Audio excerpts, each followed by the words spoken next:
Bueno, el objetivo de esta clase de análisis de procesos químicos es continuar repasando las ecuaciones fundamentales que nos ayudan a modelar los sistemas físicos utilizando relaciones fenomenológicas, las cuales sabemos que son ciertas, son leyes de la física. Nos habíamos dicho que estábamos en la etapa de revisión de estas leyes y de aplicación a unos ejemplos muy sencillos, y estábamos en los balances de energía, ¿ya?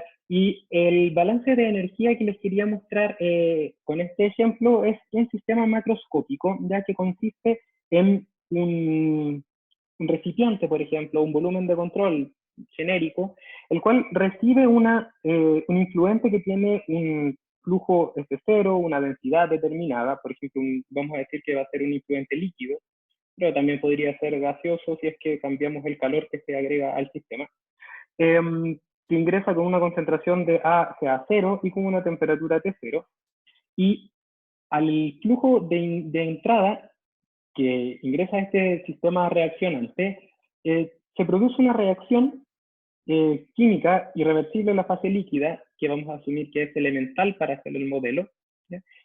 Y en este sistema líquido, en el cual se está produciendo la reacción química, hay también un sistema que lo que hace es intentar refrigerar la reacción química. Ya vamos a asumir que, por ejemplo, la reacción química es exotérmica, ¿ya? Pero por efectos de esta, por ejemplo, del calor de reacción o también, por ejemplo, podría ser por la presión del sistema, existe la formación de una segunda fase, vamos a decir que es una fase gaseosa, ¿ya? Y que hace que parte de lo que está dentro del volumen de control líquido ingrese a quizás una nueva parte del equipo, un nuevo volumen de control, o si consideramos el volumen de control como todo, entonces estaría dentro del mismo volumen de control, se genera una evaporación, y esa evaporación entonces tiene como salida del sistema de la unidad productiva este flujo que va por arriba, que está identificado con la letra V, ya de vapor. Y tenemos por abajo el fluido que sale, el efluente, que sale, que está identificado por la letra L de líquido, ¿ya? Entonces, el objetivo acá es nuevamente describir, por ejemplo, la evolución de la temperatura en el tiempo, y es por eso entonces que debiésemos plantear un balance de energía. O quizás esa es la consecuencia de, luego de haber planteado un balance de materia, identificar que necesito definir o describir la temperatura al interior de ese sistema reaccionante, entonces igual tengo que plantear este balance de energía. En cualquier caso, planteamos el balance, ¿ya? Entonces, como les comentaba, lo primero que uno hace es identificar los supuestos, y en este caso vamos a asumir como primer supuesto de que el sistema es macroscópico, en el sentido de que las propiedades intensivas vamos a asumirlas independientes de la posición, o sea, solamente vamos a hacerlas dependientes del tiempo. Ok, entonces, dicho eso, tendríamos que plantear el balance, y entonces diríamos, claro, acá está la entrada, acá va a estar la salida de la energía que sale. Le pongo convectivo acá por el hecho de que, al ser un sistema macroscópico, no identificamos gradientes de temperatura respecto a posición, por lo tanto la conducción no iría, porque no es importante el de T a de Z, por ejemplo, que sí podría ser importante en un sistema de parámetros distribuidos o microscópicos.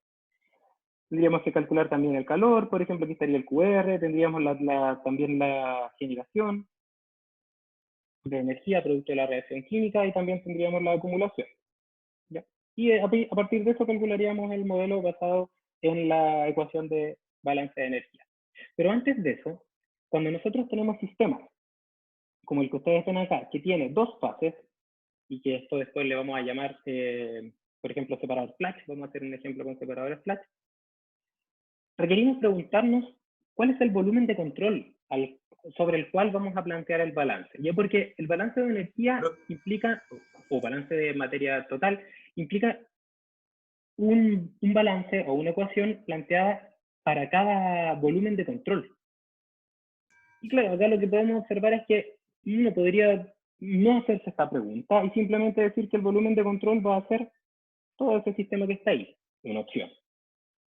Pero tomando en cuenta que hay dos fases, y que esas dos fases están diferenciadas por esta interfase que está ahí, también existiría otra opción, que en vez de plantear el volumen definir, perdón, el volumen de control en el magenta podríamos haber definido dos volúmenes de control. Por ejemplo, el volumen de control verde y el volumen de control amarillo. Y plantear entonces balances en ambos volúmenes de control. Pero eso sí lo podemos hacer, ¿ya? Para definir cuál es la mejor forma de hacerlo, uno lo que hace es, bueno, primero la experiencia nos ayuda a identificar cuál es la mejor forma de plantear el balance y definir el volumen de control, pero sí es importante identificar que si es que planteamos, por ejemplo, volúmenes de control como parciales, digámoslo así, o sea, por ejemplo, este volumen de control gas y el volumen de control líquido, entonces tenemos que tener claro que entre estos volúmenes de control existe un flujo que se produce debido a la evaporación de los compuestos que están en el sistema líquido y que ingresa al sistema gaseoso. Entonces, al momento de elegir, por ejemplo, esta opción de volúmenes de definición de volúmenes de control, sí tendríamos que considerar este flujo molar, por ejemplo, que traspasa las fronteras y que sería en este caso un fenómeno de evaporación, ¿ya? Y los fenómenos de evaporación, que lo voy a dejar marcado acá, tienen para su descripción, generalmente cuando tenemos sistemas de más de un componente, multicomponente, tenemos que recurrir a ecuaciones auxiliares, puesto que el equilibrio de fases implica también una relación que existe entre las composiciones de la fase gaseosa o vapor y las composiciones de la fase líquida, ¿ya? Y eso se llama equilibrio, lo vamos a ver al final de esta PPT de modelado. Entonces, si nosotros planteamos la evaporación, tendríamos que acordarnos que igual tenemos que plantear entonces una descripción que permita identificar cómo se puede modelar ese flux N, que al final está relacionado con el equilibrio, un equilibrio de fases. Y si es que ustedes quieren ir un poco más en detalle de eso, básicamente es proporcional a la diferencia que hay entre la presión del líquido, la presión de vapor del líquido y la presión del gas. Sería una especie de diferencia de presiones, proporcional a la diferencia de presión. ¿Ya? Y claro, para describir el equilibrio y describir las presiones de vapor hay un montón de modelos que ustedes seguro que lo han visto mejor que yo con sus profes de termo, como Gonzalo probablemente, o quienes les hicieron estos cursos de termo.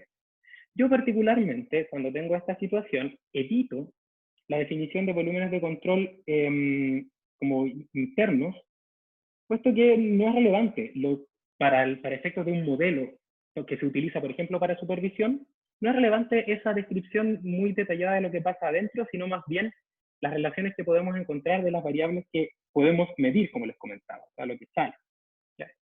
Entonces, básicamente yo prefiero en este caso definir un volumen de control que sea global. Y considerando eso, entonces tendríamos que plantear el balance de energía con las entradas y salidas y todo lo que aparece en un sistema que tiene como volumen de control la suma de dos fases. ¿Ok? Entonces, voy a tomar algunos elementos que son importantes solamente, ya el resto voy a hacer varios, voy a ir un poco rápido al respecto, que me pueden parar si es que así lo necesitan. ¿Ya? Básicamente lo que diríamos acá es que la entrada, sí, vamos a hacer el supuesto al tiro, para evitar escribir de más. Vamos a poner como supuesto que la energía cinética y la energía potencial van a ser despreciables con respecto a los efectos térmicos. No es que no existan, no es que no sean importantes, pero son menos importantes y despreciables porque son órdenes de magnitud distintos a la energía que se puede expresar de acuerdo a el contenido que se puede dejar expresada proporcional a la temperatura de los fluidos. Entonces vamos a asumir que los efectos térmicos son relevantes. ¿Okay? ¿Cómo podemos darnos cuenta de eso? Porque hay una diferencia de temperatura o hay elementos que provocarían una diferencia de temperatura. Calor de refrigeración, calor, por ejemplo, de reacción. Ahí entonces sabemos que eso implica que va a haber un cambio en el contenido energético producto del aumento de la temperatura y por lo tanto un cambio en la energía interna. ¿Okay? Entonces uno diría, la entrada, yo diría ya, la entrada habíamos dicho que era la energía interna más el trabajo de flujo, el trabajo W de flujo. Y ya sabemos que eso al final habíamos dicho que se llamaba entalpía. Vamos a poner acá entalpía. ¿Ok? y el H, hay muchas formas de describirla porque luego tenemos que usar relaciones auxiliares que nos permitan relacionar H con la temperatura, porque es la temperatura la que nosotros queremos describir. Pero la energía es la que se acumula, no es la temperatura, por eso parto desde H. ¿Ya? Entonces sería algo así como, lo que entrara sería F0 por ρ0 por H0, y lo que sale, por supuesto, sería el SV por el ρV por HV, y lo que sale por el otro lado, FL por ρL por HL. Ahí estarían entradas y salidas por efectos de flujo. ¿Ya? Y el H mayúscula sería una especie como de entalpía por unidad masa. ¿Ok? Tendríamos también el elemento de retiro de calor, que podríamos dejarlo directamente como un QR, ¿ya? Que es un calor que tendríamos que describir luego con ecuaciones auxiliares para poder dejarlo en función de la temperatura. Tenemos también el sistema reaccionante, que si yo asumo que al ser exotérmico tenemos un delta H de reacción, un lambda de reacción mayor o igual que 0, entonces sería más, y aquí tendríamos que poner el delta H de reacción multiplicado por la cinética y por el lugar donde ocurre la cinética. Sería por la cinética, por ejemplo, sería por K por CA, y a esto habría que multiplicarlo por el volumen. Pero como tenemos dos fases en el sistema, tendríamos que ser cautelosos que lo que estamos haciendo acá es describir el balance en todo el volumen de control, lo que implica entonces que este V es el V del líquido. El volumen del líquido, porque es ahí donde está ocurriendo la reacción. Si la reacción ocurriera en el gas, entonces sería el V del gas. ¿Ok? Tenemos, por último, el término de acumulación. ¿Ya? Y la acumulación, en este caso, es un poco distinta a la acumulación en el del otro ejemplo que yo le había mostrado, porque acá tenemos dos fases, dos masas de, dos masas de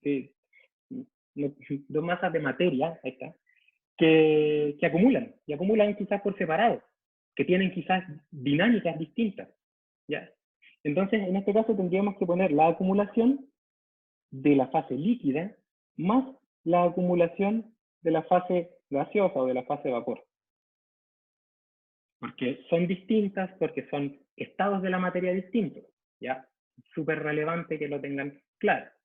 Y aquí uno podría decir que la acumulación finalmente sería como proporcional a un dA/dt de la energía interna del líquido. O sea, sería un U de líquido que podríamos reescribirlo como una constante, un C, una de estas capacidades caloríficas. Como es un líquido da igual, que a presión o a volumen constante, porque es lo mismo, multiplicado por el volumen del líquido y multiplicado por la densidad del líquido para que me queden las unidades consistentes y por la temperatura. Y claro, acá uno tendría que poner T menos T de referencia, pero como ustedes saben, cuando yo hago la derivada del T de referencia es 0, así que se va a ir. Y en el caso de la acumulación del vapor, lo voy a escribir con rojo, sería un dA/dt, y acá sería, si es que es un gas ideal, sería un CV, porque es la energía interna del gas, multiplicado por un V de gas, multiplicado por un ρ de gas, y por T menos T de referencia. ¿Ya? Profe, Bien. ¿puede volver a explicar el tema de las acumulaciones? Sí, Sebastián, entonces la acumulación es lo que sucede dentro del volumen de control. Así está definido, me voy a devolver un poquitito a esta PPT que tenía acá. Es la tasa de cambio de la propiedad conservativa dentro del volumen de control, ¿ya? Y en el caso de este ejemplo que nosotros tenemos, definimos que el volumen de control era todo el aparato, todo el equipo, que tiene dos fases, ¿ya? Y esas dos fases implica que la energía se acumula en las dos fases, ¿ya? Pero la energía se acumula en las dos fases de distintas formas, porque las dos fases implica que hay propiedades distintas. Por ejemplo, la capacidad calorífica de un gas es distinta a la capacidad calorífica de un líquido. Entonces, la tasa de acumulación del gas va a ser distinta a la del líquido. Pero como yo planteo un balance de energía a todo el volumen de control, entonces tengo que considerar la acumulación tanto del líquido, que sería equivalente a una capacidad calorífica C, yo les he explicado, por la masa del líquido, que sería el volumen del líquido por el ρ del líquido, multiplicado por la temperatura menos la temperatura de referencia, ya, porque eso es cambio en el contenido energético. Y en el caso del gas sería lo mismo, solamente que tendríamos que considerar, si es un gas ideal, la capacidad calorífica a volumen constante, porque es energía interna, porque no hay trabajo de flujo. Estaría también el volumen del gas y el ρ del gas. Y también entonces ustedes tendrían después la temperatura y la temperatura de referencia. ¿Ya? Gracias.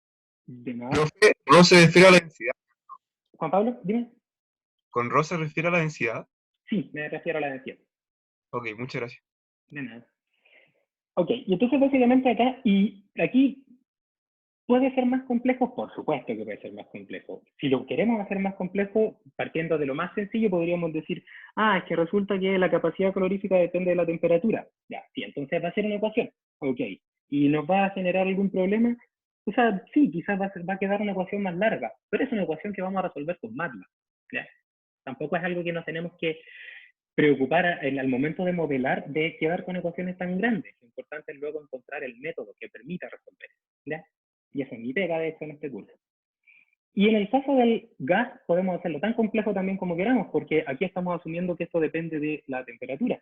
Pero si es un gas real, no solamente depende de la temperatura, también dependería de la presión.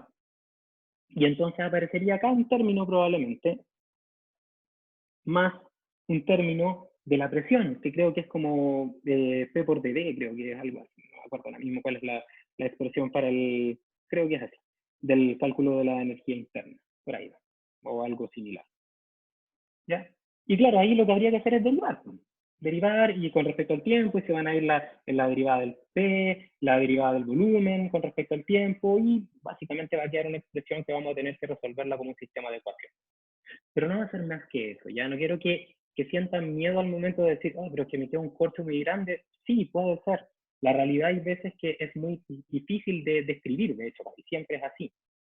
¿Ya? Pero para eso tenemos métodos numéricos que nos ayudan a resolver las cosas. ¿Ya? Lo importante es que para aplicar el método numérico tenemos que tener transparente el planteamiento, ¿ya? Porque el método numérico va a resolver a lo que nosotros lleguemos, pero no nos va a decir si es que lo que nosotros estamos resolviendo está bien o no. O sea, esta parte del planteamiento de los modelos es súper, súper importante.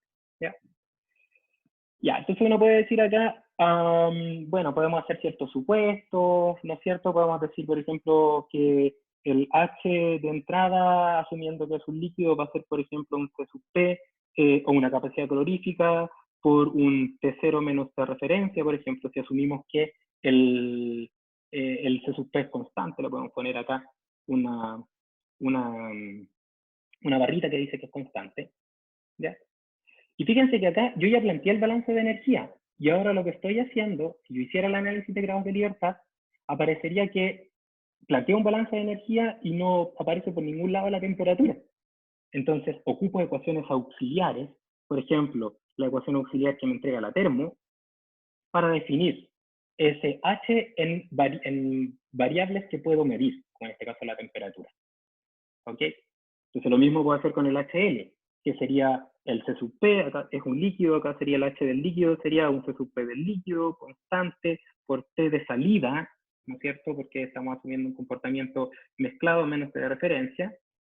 ¿Ya? Y la temperatura de salida dice acá TL, entonces le ponemos TL. ¿Ya? Y en el caso del V, sería lo mismo, ¿no es cierto? Tendríamos un HV, y aquí aparece un término que es importante, porque tenemos que definir la expresión, o tendríamos que definir la expresión para la entalpía del vapor. Y como cuando planteamos balances de energía, lo importante es el sistema de referencia, ese tiene que ser consistente para todos. Entonces tendríamos que decir, si el sistema de referencia es importante y yo dije que calculé la entalpía del líquido de esa forma, entonces el sistema de referencia claramente es un líquido. Entonces el HV sería el C sub P del líquido, quizás constante con la temperatura, quizás sería una ponderación del C sub P del líquido a la concentración de salida, o sea, al Y, que podría ser, por ejemplo, como una regla de mezclado simple, C sub P del líquido por I sub I, desde I igual 1 hasta el número de componentes, o sea, un C sub P ponderado.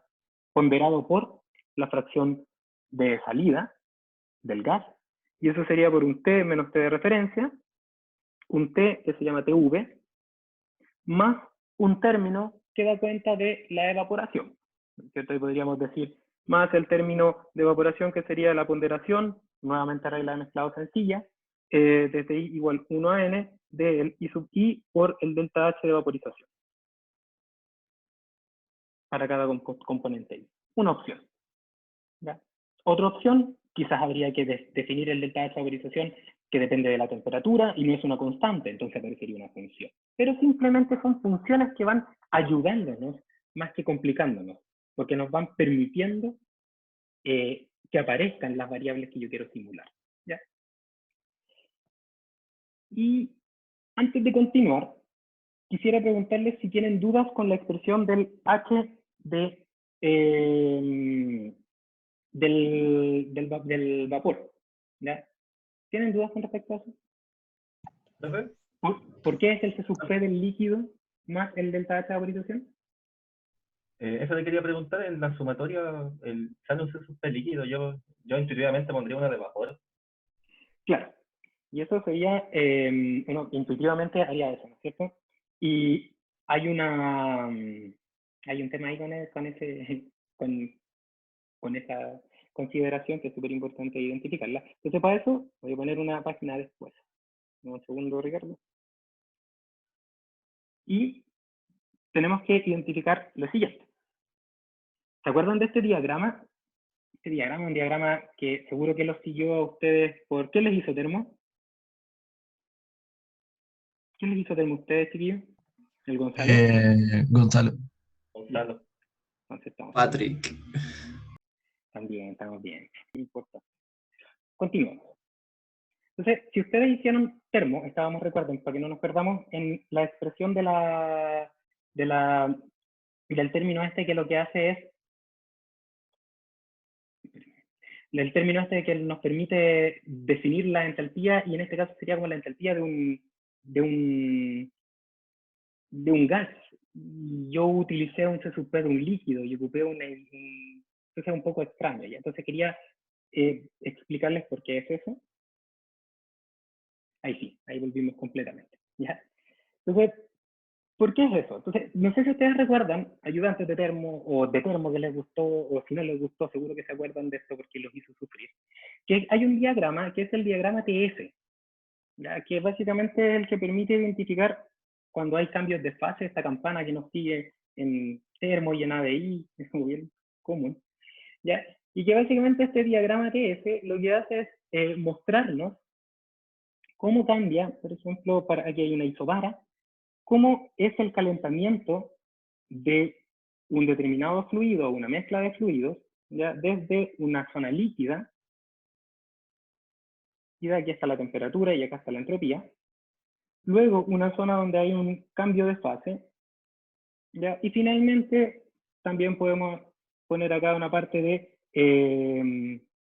gaseosa, ¿ya? Que básicamente es como cambiaría la entropía cuando uno tiene un cambio de fase continuo, ¿ya? Y si ustedes recuerdan, hay como una definición de entalpía que es de H igual TdS, y que implica entonces que la entalpía es la integral de esta curva que está acá, ¿ya? Todas estas que están acá, y para allá y va para allá, ¿ya? Esa sería la entalpía.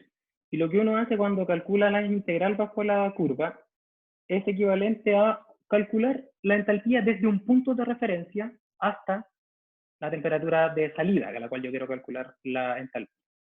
Entonces, si observan en este diagrama, este gas que ustedes ven acá sale a una temperatura TV, ¿vale? Entonces tendríamos que calcular la entalpía de este gas hasta la temperatura TV.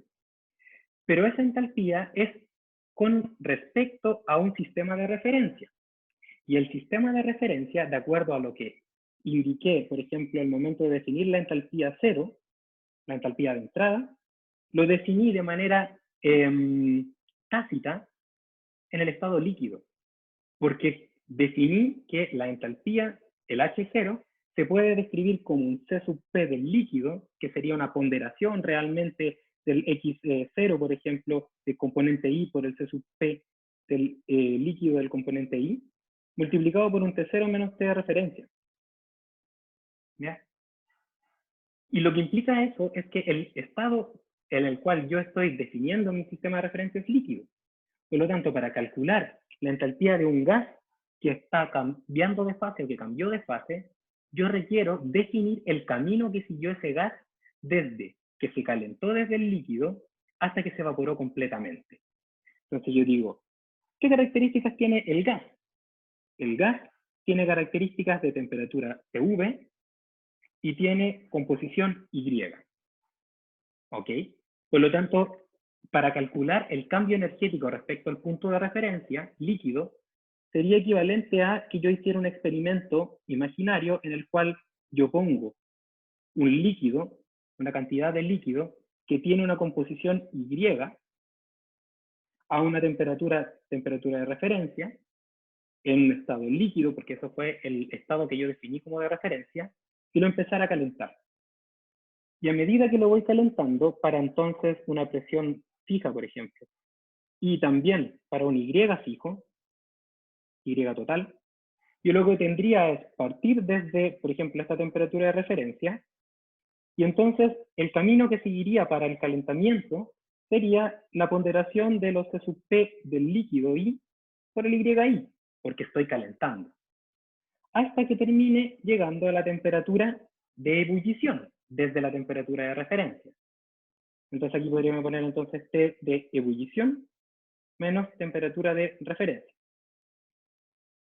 Y luego tendríamos que agregar este término, esta área bajo la curva, que sería proporcional al lambda de vaporización, el delta H de vaporización.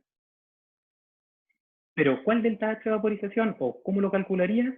Con la mezcla, porque esta mezcla tiene una composición que es una composición total que es Y. Por lo tanto, este delta H de vaporización sería la ponderación, asumiendo una regla de mezclado simple, entre YI multiplicado por delta H de vaporización I. ¿A qué temperatura? A la temperatura en la cual nosotros estamos haciendo este cálculo. ¿Ya? Y si es que el gas se sobrecalentara, quizás por ejemplo el gas está acá, entonces a eso tendríamos que agregarle, ahora sí, la sumatoria del C sub P del gas, del componente I, habíamos puesto que la fase la poníamos como subíndice, perdonen, C sub P del gas del componente I, ponderado por I sub I desde, en este caso, la temperatura de ebullición hasta la temperatura final. Y ahí tendríamos entonces el camino completo. Esa área y la primera área, perdón. Esta no está bien. Esta área que está, ¿ya? ¿Y por qué ahora, primero, les queda claro esto, Ricardo? ¿Te queda claro? Sí, profe, ahí me quedó más clarito. Perfecto, gracias. Y ahora, otra pregunta que es interesante es ¿por qué yo no puse el sobrecalentamiento? Sino que asumí que estaba saliendo hasta acá, hasta ese punto. No consideré este efecto de sobrecalentamiento. Y básicamente es porque no hay nada que sobrecaliente el gas. Si ustedes observan, para el diagrama que aparece en la pantalla, el gas se evapora, se acumula acá y va saliendo. Entonces no hay una etapa de sobrecalentamiento. Para sobrecalentar algo, yo tendría que agregar calor extra. Ya como una resistencia que estuviese haciendo un calentamiento extra. Y en ese caso, entonces, con heating tendría que entonces que poner que la temperatura aumenta más allá de la temperatura de evaporación, pero no es el caso. ¿Ya? Entonces, por eso no aparece el término de calor sensible para la fase gaseosa. Y lo otro que es interesante acá es, ya, pero ahí dice, me pregunta Valentina, me dice, profe, pero en HV se definió como TV menos Tref. ¿No debiese ser TF menos Tref? Sí, debiese ser TF menos Tref. Sí, Valentina, debiese ser así. Pero el asunto acá es que no definí la temperatura de ebullición, sino más bien definí dos temperaturas. Definí una temperatura TV y una temperatura TL. ¿Ya? Se supone que estas temperaturas son las temperaturas que están preservando un concepto que es súper importante, que se llama equilibrio.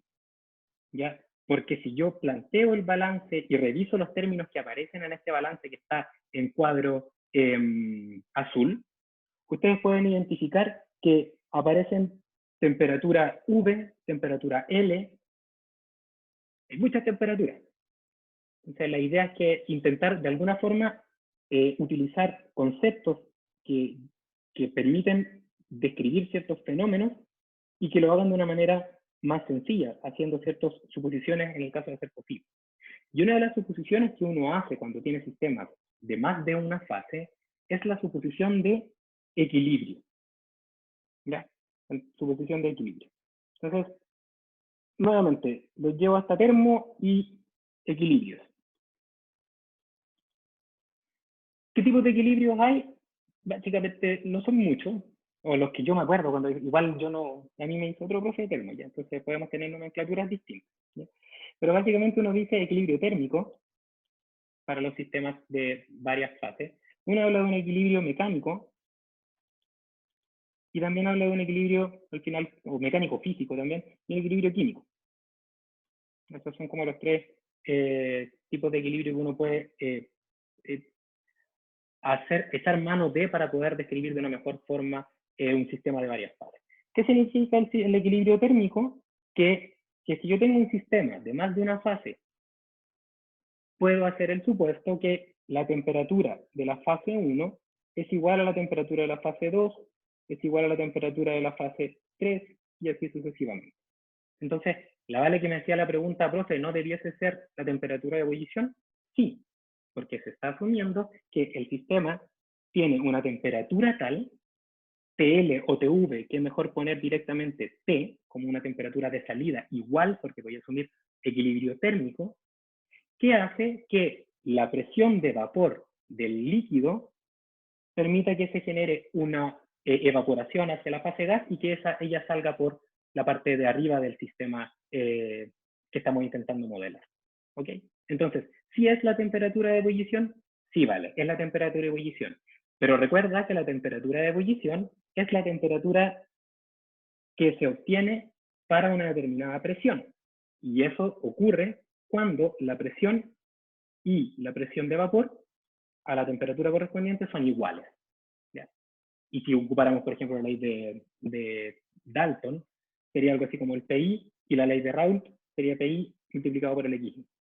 ¿Ya? Sería como la expresión para calcular este equilibrio térmico y para calcular también la presión de vapor que está generándose y que está permitiendo que la fase líquida se evapore. ¿Ok? Entonces, si sigo, digo, aquí me preguntan a alguien más, dice, la Valentina dice sí, que con eso le queda súper bien. Ya, igual es un tema súper importante también y es bueno recordar estas cosas para desempolvarlas un poco, ¿no es cierto? Entonces, ¿qué significa el equilibrio mecánico? Estamos diciendo que las presiones son iguales. En la fase 1 es igual a la presión en la fase 2, tanto. Y el equilibrio químico, que también me permite, mediante todos estos equilibrios que definimos al mismo tiempo, definir una parte como más general, que es como el potencial químico, algo así, no sé si te acuerdan ustedes, como un mu, que es el potencial químico del componente I en la fase 1, es igual al potencial químico del componente I en la fase 2, por ejemplo. Y uno dice, oh, me tengo que acordar de termo y todo eso. Sí, son ecuaciones, pero básicamente en el caso del problema que estamos resolviendo, equilibrio químico es equivalente para este ejemplo, o se puede traducir a equilibrio de fases. ¿Y para qué me sirve el equilibrio de fases? Por ejemplo, para hacer la relación entre el Y y el X, o la concentración del líquido. Para eso me sirve. ¿Ya? Entonces esas son expresiones auxiliares, estoy intentando también abarcar lo que viene a continuación de la PPT de modelado, que nos permiten, auxiliares, que nos permiten en conjunto con las leyes de conservación, cerrar los balances cerrar los grados de libertad, perdón. ¿Ya? Y esas leyes auxiliares son las que no son ecuaciones de conservación.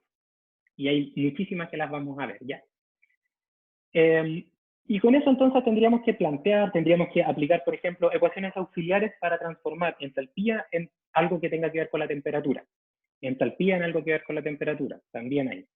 ¿Qué otra ecuación auxiliar podríamos usar? Entonces me puedo acordar de la profe Paula, si les hizo calor ella, de que tenemos acá un calor. Y uno dice, oye, ese calor es una variable extra. ¿La tengo que describir? Claro, la tengo que describir. ¿Pero cómo la puedo describir? Bueno, puedo ocupar una expresión de transferencia. Ya no ocupo la termo, sino que ocupo los fenómenos de transporte o las ecuaciones de transferencia del calor al final, para entonces describir el QR como un coeficiente por un área, por un delta T. ¿Cachai? Y en el caso de y lo había hecho de manera implícita en el término del calor de reacción, porque aquí puse de inmediato esa expresión auxiliar que se llama cinética, y por ejemplo acá aparece un K, que yo la debiese expresar como un K en función de la temperatura, y para eso aplicaría una expresión tipo Arrhenius. Entonces yo voy sumando ecuaciones y las voy reemplazando en mis balances, de tal forma de ir cerrando los grados de libertad. ¿Ya? Continuamos. Lo mismo, pero ahora cuando tenemos un sistema microscópico. Imagínense, por ejemplo, que ahora tenemos la misma reacción química, que tiene el mismo lambda de reacción, pero ahora esto ocurre en un reactor tubular. Entonces, generalmente los reactores tubular no podemos asumir que la temperatura es no dependiente de Z, tenemos que asumir que es dependiente de Z, porque si es que la reacción es irreversible y tiene efectos térmicos, esos efectos térmicos van a hacer que la temperatura en función de Z cambie. Sería quizás, si es una reacción exotérmica, quizás sea así. ¿Ya? Y si es en función del tiempo, voy a poner, aquí está el eje Z y aquí está el eje tiempo, quizás vaya aumentando en esa dirección y sería una especie de superficie que yo tendría que simular. ¿Ok? Y entonces, como depende de Z, la temperatura, y la energía, por lo tanto, voy a asumir que depende de Z, la energía interna, entonces tengo que plantear un balance en un sistema microscópico. Y recordamos que microscópico también pueden, ¿cómo se llama? El sinónimo de este tipo de balance o este tipo de modelos se llama modelo de parámetros distribuidos. Son distribuidos porque se distribuyen en la posición. ¿Ya? Ese es como el nombre, por eso se llaman distribuidos. ¿Ya? Entonces tengo un sistema microscópico y tendría que hacer lo mismo que les mostré en el caso de los balances de materia por componente. Yo tendría que definir un volumen microscópico, de control microscópico, y sobre ese implementar entrada menos salida, generación y todo. ¿Ya? Entonces, fíjense que para este sistema microscópico, de una reacción A para dar B, una reacción exotérmica, con lambda mayor que 0, ¿ya? Nosotros tenemos en este sistema tubular también un sistema de refrigeración que está dado por una chaqueta que está refrigerando, donde, por ejemplo, ingresa un fluido refrigerante por la parte de adelante, o sea, la salida del reactor tubular, y sale por la entrada del reactor tubular. ¿Okay? Entonces quisiéramos nosotros, de alguna forma, describir la evolución de la energía y, por lo tanto, de la temperatura en función de Z y de T. ¿Ya? Que podríamos hacer unos supuestos que sean necesarios, y básicamente diríamos que necesitamos calcular entradas y salidas para este sistema microscópico. Cuando los sistemas son microscópicos, los fenómenos no solamente son convectivos. Habíamos visto que cuando hacíamos un balance de materia por componente teníamos efectos difusivos. Y cuando tenemos sistemas que son, en este caso, balance de energía, tendríamos también efectos que son conductivos, que existe una conducción en el volumen de control. ¿Por qué? Porque hay un gradiente de temperatura.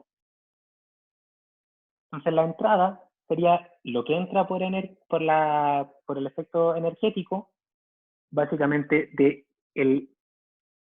la materia que está ingresando en el sistema, que sería fundamentalmente la velocidad por la densidad por el C sub T, vamos a asumirlo constante porque si no el término se va a hacer súper grande y no me va a caer en la pizarra, multiplicado por un T menos T de referencia. ¿Dónde? En Z, T. Y la pregunta es si ¿falta otro término? Sí. ¿Cuál otro término falta? El término conductivo. Pero el término conductivo, que pasa las fronteras por el área, lo habíamos dicho que se llamaba calor. Entonces, de entrada tenemos la energía producto del flujo, más la entrada producto de el Q que está ingresando por el área que está perpendicular al flujo en el eje Z, que sería entonces un Q ustedes le llaman Q minúscula quizás, Q en Z, multiplicado por el área. Y lo que sale, que traspasa las fronteras del volumen de control por esas caras, sería lo mismo, V rho Cp, T menos T de referencia, pero ahora en Z más dz, T. Y el Q que está saliendo, el QZ, sería más un Q, pero ahora Z más dz, por el área. Entonces me acuerdo ahora, antes de seguir avanzando, de lo que les comentaba que uno hace, que es una expansión de Taylor. Pongo acá Taylor. Y Taylor, recordamos que nos decía que, por ejemplo, vamos a ponerlo con rojo, el x en z más dz, t, es igual a un x en z, t, más t a de z, de x, por z más dz, menos z, de esos términos, y entonces queda directamente por dz. Esa es una expansión de Taylor. ¿Ya? Y entonces digo ahora, mira, x lo voy a definir como v por rho por cp por t menos t de referencia, que voy a asumir, por ejemplo, que la temperatura de referencia la voy a poner igual a 0 para no tener que estar escribiéndola cada rato. Por t, entonces podemos poner simplemente más el término q por a. Todo eso evaluado en z. Y aquí me falta, perdón ustedes, me falta también un área, porque de lo contrario las unidades no me cuadran. ¿Ya? Y entonces haciendo la expansión de Taylor, entonces al hacer la resta de entrada menos salida, se dividiría entonces el término A por V, rho, Cp y todos esos términos por lo mismo que estaría como consecuencia de haber expresado en función de Z, T. Y entonces la entrada menos salida me quedaría simplemente menos el término de A de Z de el área por rho, Cp por T más QZ por el área. Me estaría entrada menos salida. ¿Ya? ¿Y de dónde aparece el QZ? Ya, tendré que ocupar una expresión extra para poder transformarlo eso en temperatura, porque si no me quedaría un grado de libertad. Y yo diría, ¿y qué ocupo? Entonces me acuerdo quizás de la profe María Paz, y digo, mira, la profe María Paz que me dijo que con conducción eso se puede describir como una constante K térmica por un dt a de z, con un signo negativo porque a medida que aumenta t disminuye z o no, ahí dependiendo del sistema de referencia que ustedes se dan. Y entonces aparecería de inmediato el término de la temperatura. ¿Ok? Y luego tendríamos que ver los otros términos que son, en este caso, el término de lo que sucede dentro del volumen de control, ¿ya? Pero pueden observar que hay otro calor que está intercambiándose, pero ahora hacia allá, hacia afuera. Y ese calor de refrigeración, QR, también tendríamos que describirlo. Y sería básicamente el área de este como anillo, ¿no es cierto? Y el área de ese anillo sería un dz por L, perdón, perdonen ustedes, sería un dz por el área transversal, no, es por el dz por el área, está bien. Por el perímetro, perdón, por el perímetro, que es por pi por d. Ahí sí. De z por pi por d. Ese es el área del manto este que está ocurriendo la transferencia de calor. Y eso sería por T menos el T del refrigerante que le habían puesto TW. Porque estamos asumiendo que hay una etapa de convección, por ejemplo. ¿Ok? Y claro, aquí uno tiene que hacer una serie de manejos algebraicos para llegar al término final. Pero antes de eso nos falta el término de la generación. Que la generación, al ser un fenómeno que ocurre dentro del volumen de control, sería un dz por A, o sea, el tamaño del volumen de control, multiplicado por el lambda de reacción, multiplicado por la cinética, que sería, en este caso, K por CA. Y finalmente la acumulación.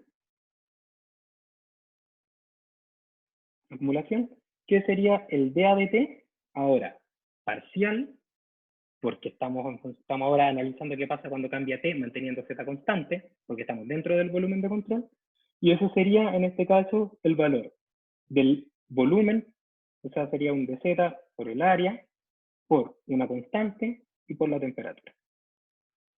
Y ahí estaría entonces el balance con todos los términos que son relevantes.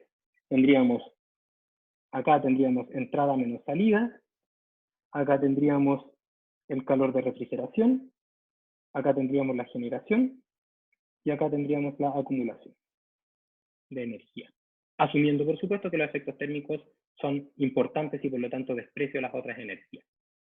Y entonces uno hace todas estas definiciones, ahí está el área de transferencia que yo les había contado, aplica la expresión de Fourier, reemplaza todo, ya, aquí está la parte de conducción que ya la hicimos, y entonces ustedes debiesen llegar a algo como esto, ¿ya?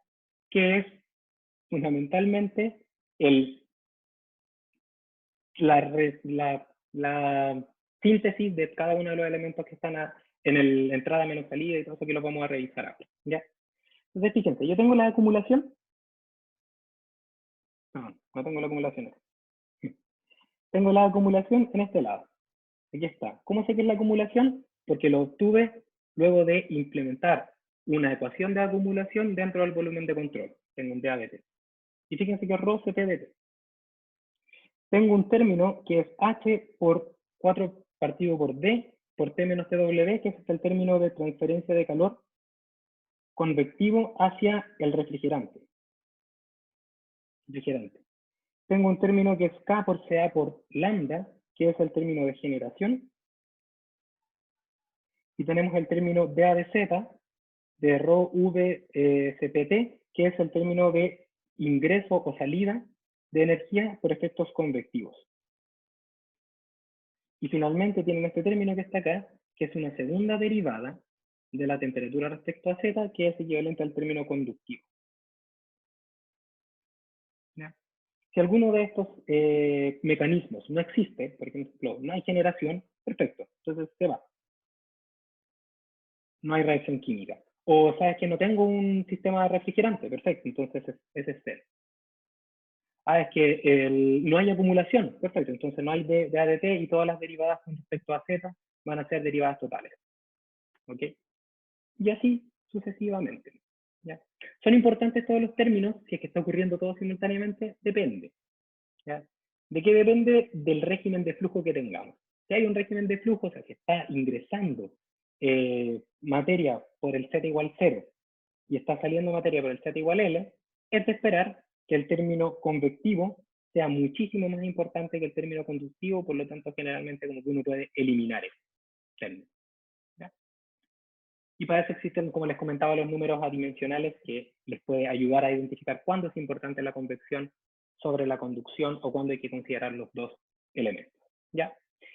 Y claro, acá uno dice, oye, uno que llega a este modelo y ya sea a continuación, tendríamos que resolverlo. Y para eso tendríamos que hacer un análisis de grados de libertad, que noten que para llegar a este modelo, balance de materia, hice también el reemplazo de ecuaciones cinéticas, hice también el reemplazo de ecuaciones de transferencia de calor convectivas, lo mismo con ecuaciones conductivas, ocupé la ley de Fourier, y todo eso me permitió llegar a este balance microscópico, ¿ya?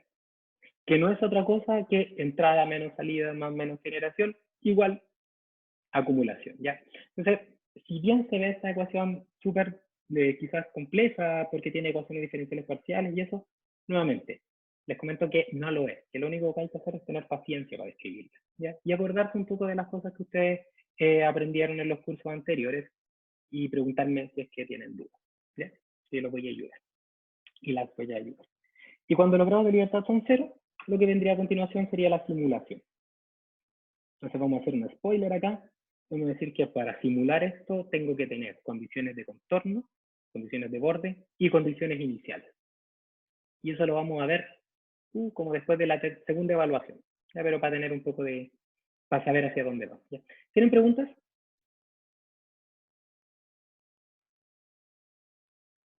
¿Se acordaban un poco de esto? Yo sí, profe. Matías, Yo sí, cuéntame. profe. Sí. Con la parte que es de calor del HT, que no me queda muy claro cuáles son las variables que están ahí de la temperatura. Perfecto, mira, sí, no hay problema. Mira, ese HT que está ahí, que tú estás viendo, es la expresión en la que permite describir la transferencia de calor desde el fluido hacia el espacio anular donde está fluyendo el refrigerante, ¿ya? Ujú. Entonces, el Q de refrigeración, cuando yo lo hago en el volumen de control diferencial, sería equivalente a un área de transferencia del volumen diferencial, ya sería como un D área de transferencia, ¿ya? Que sería el área de transferencia del volumen de control, multiplicado por una coeficiente H, por ejemplo, de transferencia de calor, y multiplicado por una diferencia de temperatura. ¿Ya? Y aquí generalmente, si yo les preguntara a ustedes cuál es la diferencia de temperatura que van a usar, creo que existiría una gran como ganas de decir la diferencia de temperatura media logarítmica. Ya estamos pensando quizás en como estamos diciendo, como es transferencia de calor, ocupo el MTD. ¿Ya? Y no se ocupa el LMTD. El LMTD es una consecuencia de una integral. ¿Ya?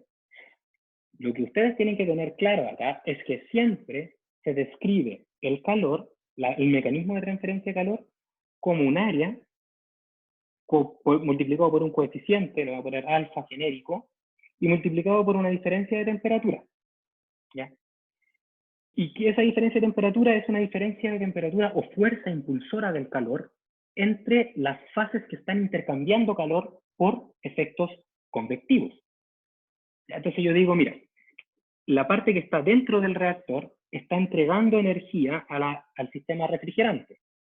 Por lo tanto, el intercambio de calor se produce como consecuencia de la diferencia de temperatura entre la temperatura dentro del reactor, que en este caso sería T, donde en Z, T, porque hago el reactor, el volumen de control lo más chiquitito posible para que el de Z sea despreciable, porque ya describí la entrada menos la salida en función de la entrada solamente, menos el término del refrigerante que va por fuera.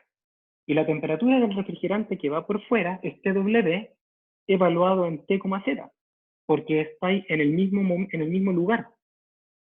¿Ya? Es como casi una moneda, está ahí donde el intercambio de calor que se produce por la parte exterior de la moneda es debido a la diferencia de temperatura que hay dentro de la moneda respecto a la temperatura que está en contacto con la cara de la moneda, que correspondería a la temperatura TW.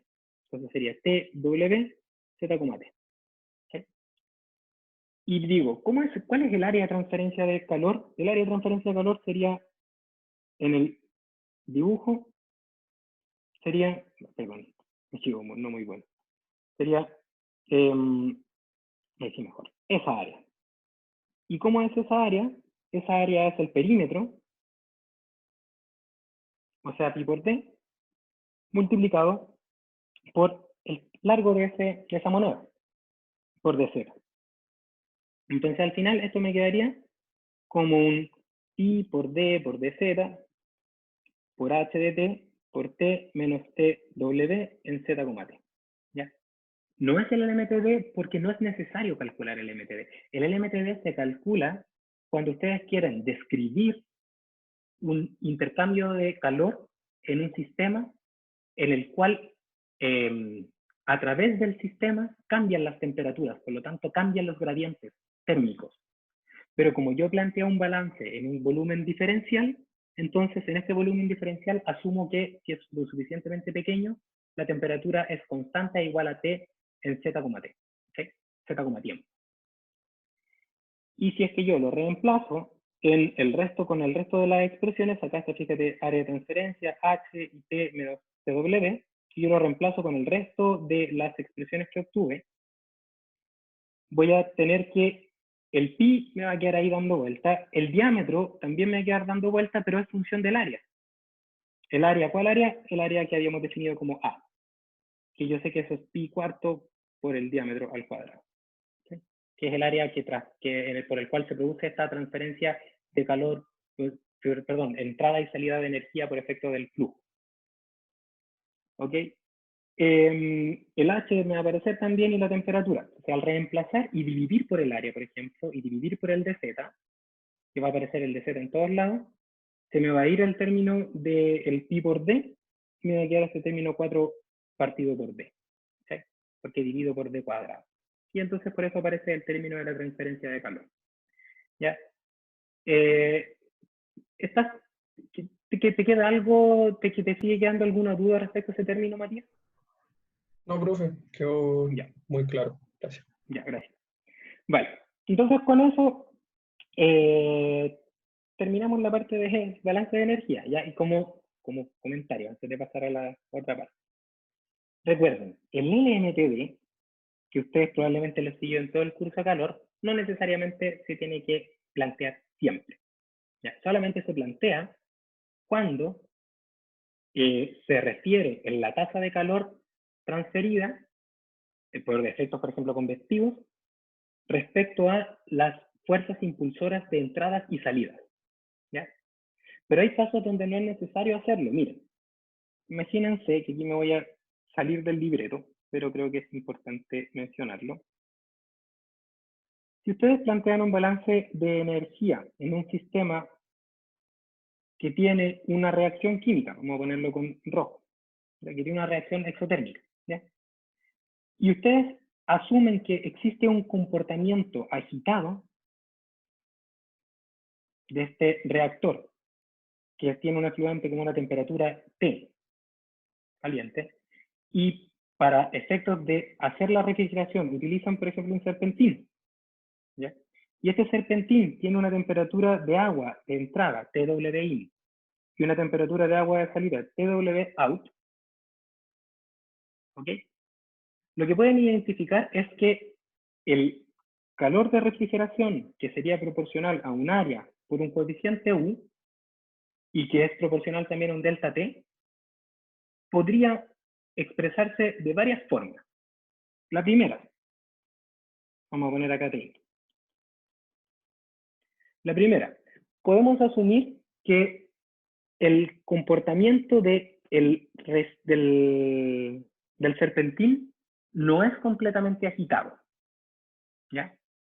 Y si ese es el caso donde no es completamente agitado, entonces el gradiente térmico en el reactor sería una ponderación del gradiente térmico del T rojo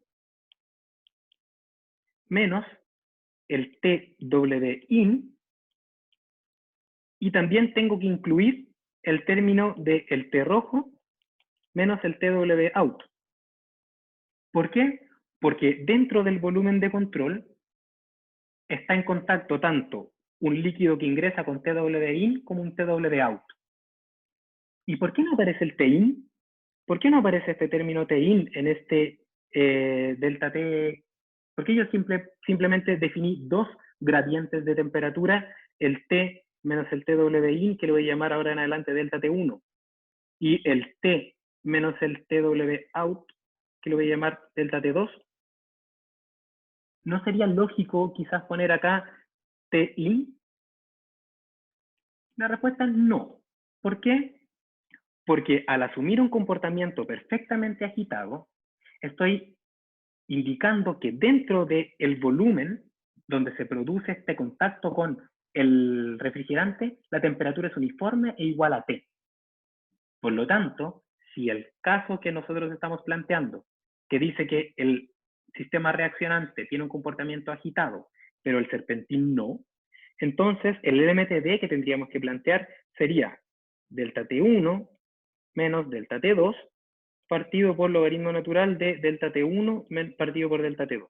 Y fíjense que en ningún momento aparece el T de entrada, porque no participa en la transferencia de calor.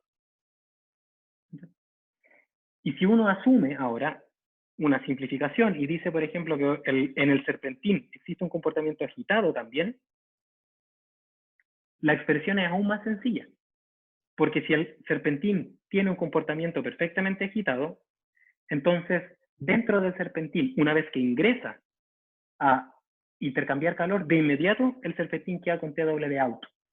Por lo tanto, para este caso, el delta T sería simplemente T de salida menos TW de salida. ¿Y de qué depende esta expresión? Expresión 1, por ejemplo, y expresión 2, del problema que estamos resolviendo. Ya, si es que tengo, por ejemplo, un flujo de refrigerante muy grande, entonces puedo asumir un comportamiento perfectamente agitado. No es tan grande, puedo usar la otra forma de describirlo. ¿Ya?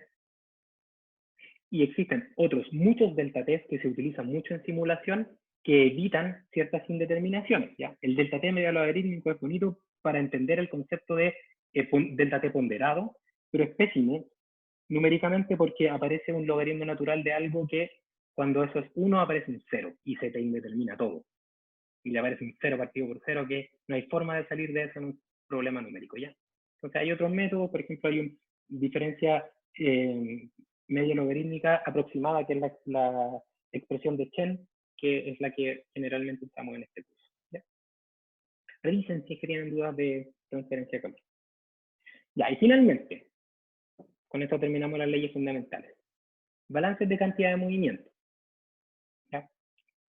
Y yo aquí les voy a hacer el disclaimer correspondiente. Mi expertise en plantear balances de cantidad de movimiento es bastante limitada. ¿Ya? Yo la verdad es que no utilizo mucho los balances de cantidad de movimiento. No así como los balances de materia y de energía. Pero básicamente podemos comentar ciertos aspectos relevantes. Primero, lo vamos a plantear cuando estemos interesados en describir un flujo o lo que es lo mismo una velocidad. Generalmente lo ocupamos para eso. ¿Ya? ¿Qué es lo que es el balance de cantidad de movimiento? Es la segunda ley de Newton, que dice que la fuerza es igual a la masa por la aceleración. Y te dice fundamentalmente que la suma de las fuerzas, cuando estamos trabajando en sistemas no estacionarios, es igual a la acumulación de ella, que es equivalente a la acumulación de la cantidad de movimiento. ¿Ya? La derivada de la cantidad de movimiento respecto al tiempo tiene unidades de fuerza y es algo así como la acumulación que aparece en un balance de fuerza. ¿Ya? Los balances de fuerza se pueden plantear en un volumen de control, ¿ya? De acuerdo a los ejes coordenados que tenga este volumen de control, puesto que las fuerzas es una magnitud vectorial. Ya, por lo tanto, yo puedo plantear tantos balances de cantidad de movimiento como ejes haya considerado en la descripción del sistema al cual estoy planteando el balance. ¿Ya? Lo que más podría llegar a tener es un sistema que tiene 3 balances de cantidad de movimiento en el eje X, Y, Z, o en el eje de ángulo radial, azimutal y de diámetro, y así, o las posibles combinaciones de las distintas geometrías. ¿Ok? ¿Qué unidades tiene? Fuerza. ¿Ya?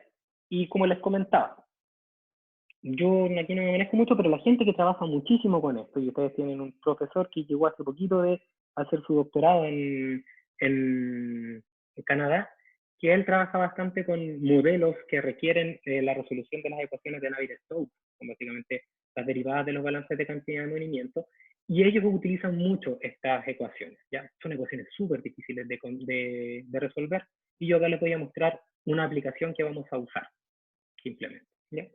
Entonces recordamos, ¿qué dice el balance de cantidad de movimiento? Que la suma de las fuerzas es igual a la acumulación de la cantidad de movimiento, como la variación de la cantidad de movimiento en función del tiempo. Y la cantidad de movimiento, recordamos que es m por velocidad. Y ahí aparece entonces la velocidad que yo quiero intentar describir, despejar. Ok, entonces lo que yo les propongo es un ejemplo de cómo se aplica este balance de cantidad de movimiento, y para eso los voy a retornar a cuando estábamos describiendo la salida del agua de esta piscina que teníamos, ¿ya? Y en este caso vamos a decir que la fuga de la piscina da hacia una tubería, ¿ya?, que tiene un determinado largo, ya, por ejemplo, un determinado largo L. Y lo que estamos interesados, y voy a hacer una nube acá para intentar recordar con lo que habíamos trabajado al principio de las clases de modelado, yo había llegado, por ejemplo, a un dH altura a dt como un flujo de entrada partido por el área menos un flujo de salida, ¿no es cierto? Habíamos llegado. Y yo les decía que este sistema, al final lo que hacíamos nosotros era relacionar el flujo de salida con un término relacionado con la altura, porque de hecho es así, ¿sabes?, proporcional a una raíz de altura. Pero la pregunta es, ¿de dónde sale ese término? Y sale de este balance de cantidad de movimiento, ¿ya? Entonces yo podría, olvidámonos un poco de que ya tengo la descripción del F-out, y yo podría preguntarme, ¿cómo describo el flujo de salida? Y para eso entonces podría notar que el flujo de salida es igual a la velocidad del fluido que pasa por esta tubería, multiplicada por el área de la tubería. ¿Okay? Entonces diría, como acá aparece velocidad, tendría que plantear un balance de cantidad de movimiento. ¿Y a qué se lo voy a plantear? Al lugar donde está la velocidad, o sea, a este volumen de control. Aquí va a estar ahora el volumen de control. ¿Ya? Entonces, ¿qué podemos decir de este volumen de control? Entonces decimos, ¿cuáles son las fuerzas que traspasan las fronteras del volumen de control? Entrada menos salida.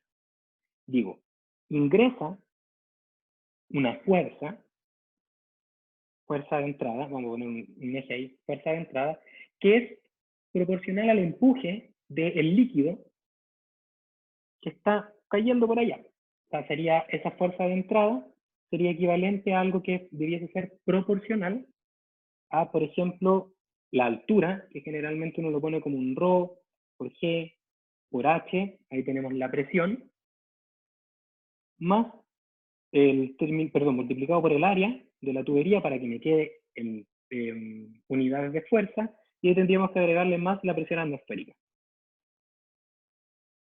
¿Ya? Y esa fuerza sería aquella que está empujando, producto de ese líquido que tiene una altura H. Y la salida sería una fuerza por la salida por el otro lado, habría una fuerza que está impulsando el fluido en el sentido contrario, por lo tanto sería un término negativo si yo asumo que hacia la derecha está lo positivo, porque al ser un campo vectorial tengo que definirle dirección, que sería equivalente al área de la tubería, me faltó por el área de la tubería, multiplicado por la presión atmosférica. Y decimos, ¿y hay otra fuerza que esté oponiéndose o a favor del movimiento que va en la dirección de izquierda a derecha? Y sí, está también la fuerza friccional, que existen muchas correlaciones para identificarla, pero generalmente uno lo que dice es que es proporcional a una constante K multiplicada por un largo, que es proporcional al largo, y multiplicada por una velocidad al cuadrado. Entonces, hago la sumatoria de las fuerzas, que sería entonces ρGH por AP más la presión atmosférica por AP, menos el área de la tubería por la presión atmosférica, menos el KF por L por V al cuadrado, sumo con los signos correspondientes, y lo que va a pasar es que se me va a ir el término de la presión atmosférica, lo cual es lógico, porque es proporcional al final a la altura del líquido, y me va a quedar el término acá de del roce.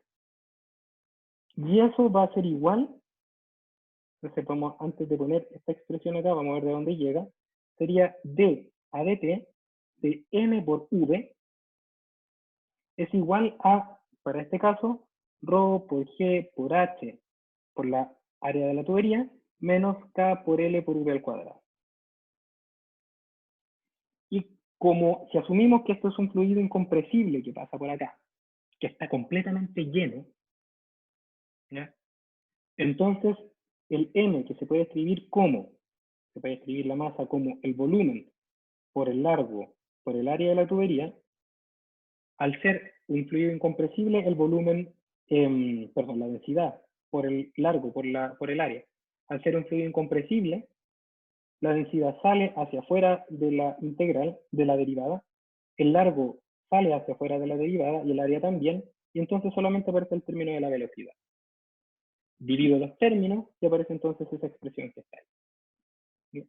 Y esa expresión que ustedes ven acá, de V a dt, es la que acompañaría a la expresión de llenado del estanque. ¿Ya? Entonces, para eso al final uno terminaba con, en el llenado del estanque, uno tenía, para nuestra piscina, teníamos el FIN, a la piscina que estábamos y lo he mostrado, y ahora asumimos que hay una tubería de largo L, ¿no es cierto? Entonces yo al final llegaba a la conclusión de que si es que esta tubería tiene una piscina, tiene un área transversal A, tengo que la ecuación que describe la altura es 1 partido por el área, Fin menos Fout, y el Fout era área de la tubería por la velocidad, y por el otro lado, aquí estaría una ecuación, y por el otro lado tendría que tener un dV a dt es igual a una expresión G por L por el término de la altura menos el roce, que sería una constante K por, en este caso no aparece ni el largo porque lo dividí por, entonces sería por ρ y por el área de la tubería, y esto multiplicado por el V al cuadrado. Y ahí estarían las dos expresiones que cierran los grados de libertad. ¿Ya? Una que describe la relación de la altura y el otro que describe la evolución de la velocidad dentro del volumen de control. ¿Ya? Entonces, uno dice, ya, pero cuando nosotros hicimos esta parte, cuando hablamos de los grados de libertad, nosotros no llegábamos a dos expresiones diferenciales. Nosotros llegábamos a una expresión algebraica que describía el flujo de salida. ¿Ya? Entonces, para eso, lo que uno hace, y esto ya tiene que ver con supuestos, es hacer un análisis de las dinámicas en los distintos volúmenes de control. ¿Ya? Entonces, si aquí está la altura, aquí está el tiempo y acá está la velocidad del fluido que va saliendo por esta tubería, si nosotros generamos un cambio en la altura, por ejemplo, como el que ustedes están viendo ahí, la dinámica de la velocidad debiese ser una consecuencia del cambio en la altura y aparte de su propia acumulación. ¿Ya? ¿Qué significa eso en palabras sencillas? Que la velocidad debiese seguir de alguna forma la trayectoria que sigue la altura, pero no debiese ser igual porque tiene una etapa o tiene una parte de acumulación, que es propia de la acumulación de cantidad de movimiento. Dicho de otra forma, yo sé que la fuerza impulsora que ingresa el líquido a la tubería es proporcional a la altura. Por lo tanto, aumenta la altura, aumenta la velocidad. Pero también debiese considerar el término de acumulación, lo que hace que aumenta, pero una parte se va acumulando. Entonces sería como no precisamente la misma forma, sino que sería algo como que iría más como por debajo, sería más lento, porque tenemos este término extra de la acumulación. ¿Ya? Pero resulta, y esto es algo que vamos a ver un poco más adelante en dinámica para ecuaciones diferenciales ordinarias, pero resulta que hay estados de la materia que son súper rápidos. ¿Ya? Súper rápidos porque ya sea la acumulación es chica, porque tengo un volumen donde se está acumulando muy pequeño, o porque el estado de la materia es bastante rápido en comparación a otro.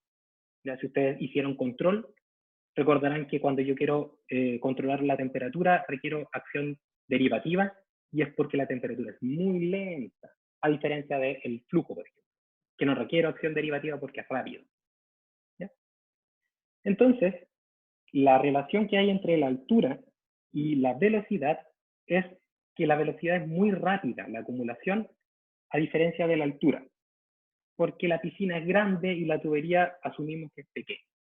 Entonces, bajo ese supuesto, y solo bajo ese supuesto, yo puedo asumir que el de V a dt tiende a 0 y por lo tanto despejar, y ahí aparece que el volumen, o sea, perdón, la velocidad, paso para el otro lado de la expresión, me va a quedar constante, constante, y la altura, y me va a quedar finalmente una constante, multiplicado por una raíz de la altura. Y ese es el término que ustedes utilizan acá.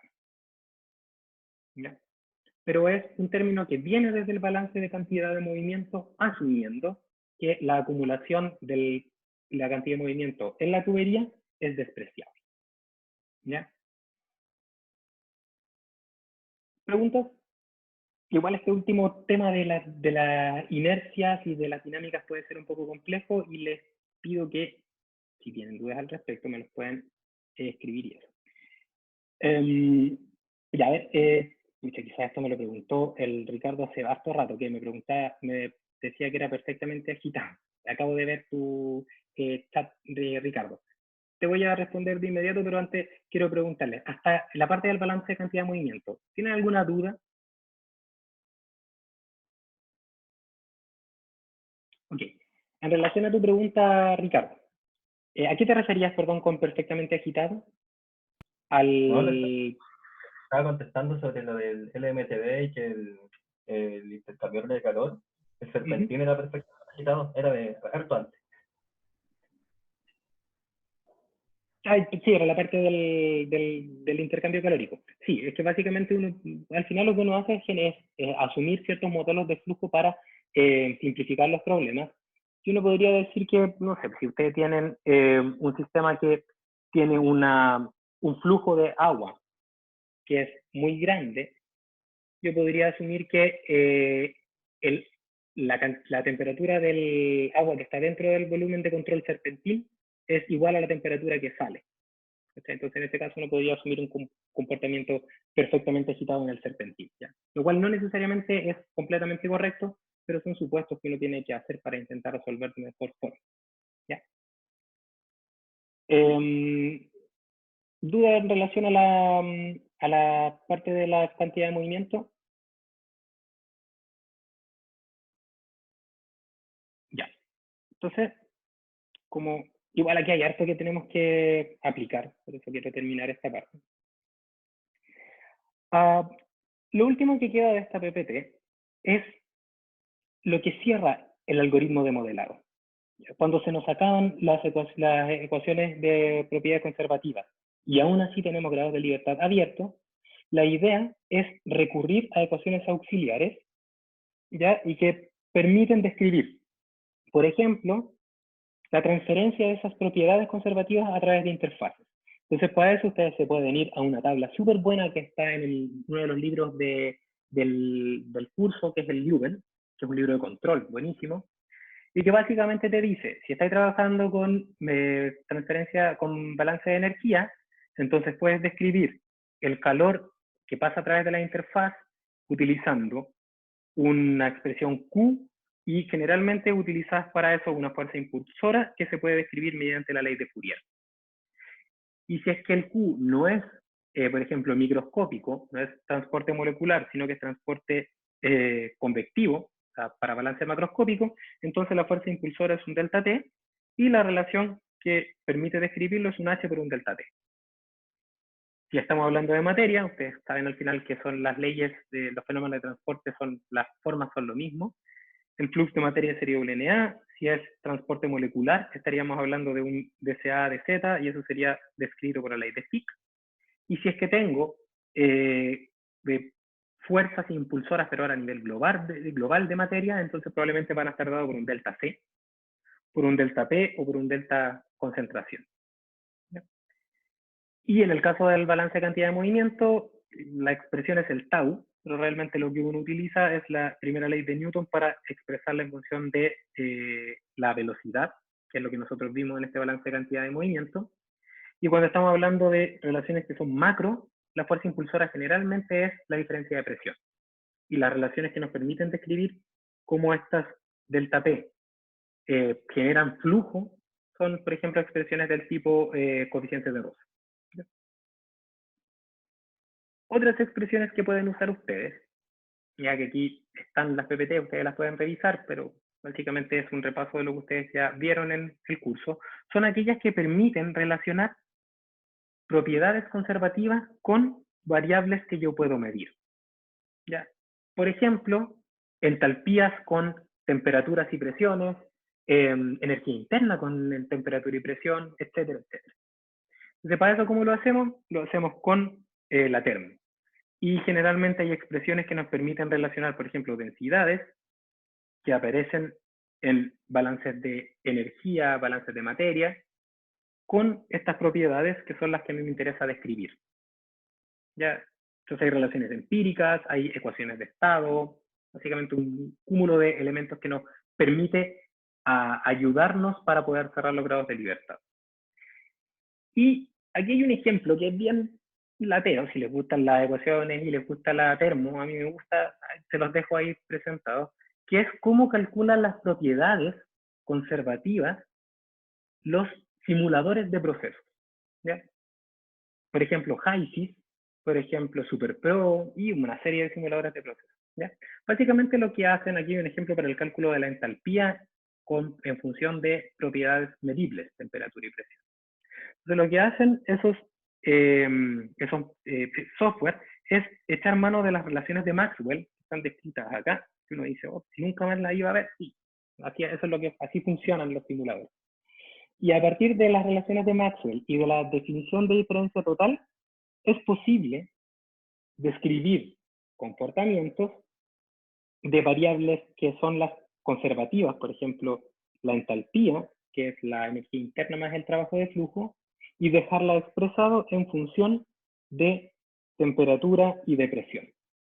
¿Ya? Y también hay uno que utiliza, por ejemplo, ecuaciones de estado. Entonces, relaciones de Maxwell más ecuaciones de estado dan como resultado la posibilidad de expresar magnitudes conservativas en función de variables medibles como temperatura y presión. ¿Le voy a pedir que ustedes hagan esto? Por supuesto que no, porque esto no es un curso de termo. Si algún momento lo requerimos para resolver un ejemplo, yo se los voy a dar. ¿Ya?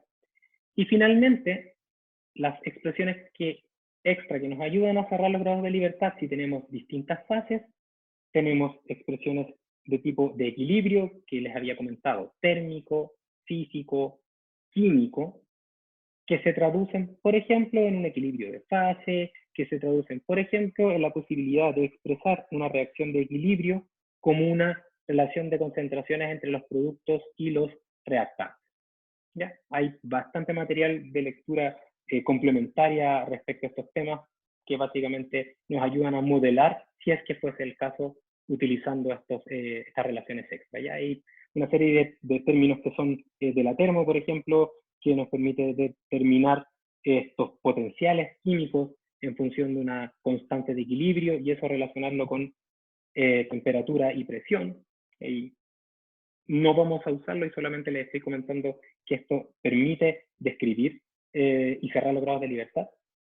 Si tenemos un equilibrio de fases, podemos usar el concepto de potencial químico, que luego se traduce en cosas mucho más sencillas, por ejemplo, que es más fácil trabajar con coeficiente de equilibrio de fases, que uno dice la composición en la fase gaseosa es K por la composición en la fase líquida, y ese K, si es que es líquido ideal y gas ideal, ocupamos la expresión de Dalton y Raoult. Si es no ideal, bueno, tendremos que calcular fugacidades. ¿Y cómo las calcularemos las fugacidades? Con paciencia. ¿Ok? Y finalmente las relaciones cinéticas, que Felipe me preguntó cuando pasamos la parte de balances de materia por componente, ¿para qué nos sirven? Para relacionar, para obtener la tasa de generación o la tasa de conversión de un determinado reactante en un determinado producto, y mediante los coeficientes estequiométricos podemos transformarlas desde un componente a otro. Ya, vamos a hacer ejemplos para que esto nos quede más claro, pueden revisarlo. ¿Ya? Donde claramente tenemos que la constante cinética se puede describir, una de las formas de escribirla, mediante una dependencia de temperatura utilizando arreglos, pero hay otras, muchísimas formas más. ¿Ya? Entonces, en resumen, aplicando ecuaciones de conservación y haciendo los correspondientes grados de libertad, luego aplicando ecuaciones de transporte, si es que los grados de libertad no son cero, aplicando ecuaciones que nos permiten calcular propiedades, aplicando, si es necesario, equilibrio, aplicando relaciones cinéticas, de manera iterativa y secuencial, tenemos que ser capaces de llegar a un sistema que tiene grados de libertad 0, donde hemos identificado cuáles son las variables independientes y esas variables independientes tenemos que darle un valor, o son datos. ¿Ya? Entonces, con esto terminamos la parte de modelado. La última parte la pasé súper rápido porque la vamos a utilizar caso a caso, ¿ya? Y solamente quiero que se queden con la idea de que vamos a hacer uso de esas relaciones cuando sea necesario, con el objetivo de cerrar los grados de libertad. Entonces vamos a hacer algunos ejemplos que les voy a mostrar. ¿Ya? Con esto terminamos el módulo de modelado y quisiera preguntarles si tienen dudas.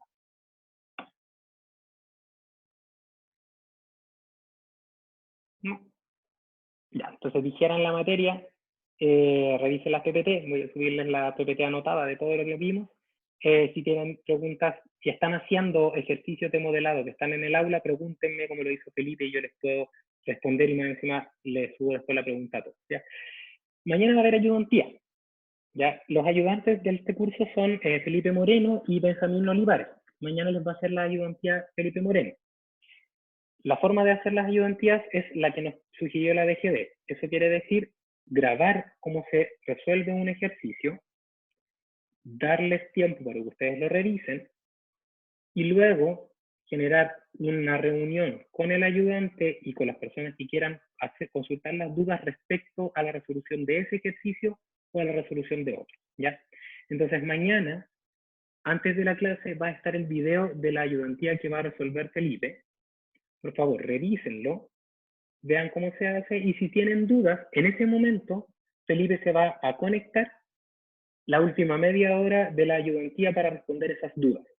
Y si es que no, lo pueden contactar al correo, voy a subir su información al aula del curso para que ustedes puedan contactarlos a ellos también. El ejemplo que va a hacer mañana Felipe es un ejemplo de la guía de MATLAB Extra. Ya va a mostrar cómo se obtiene un gráfico de Moody en MATLAB. ¿Ya?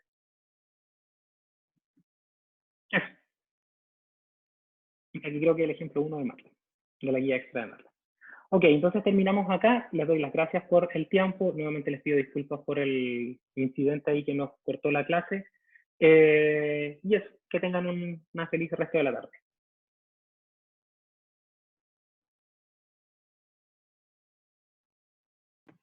Chao, profe.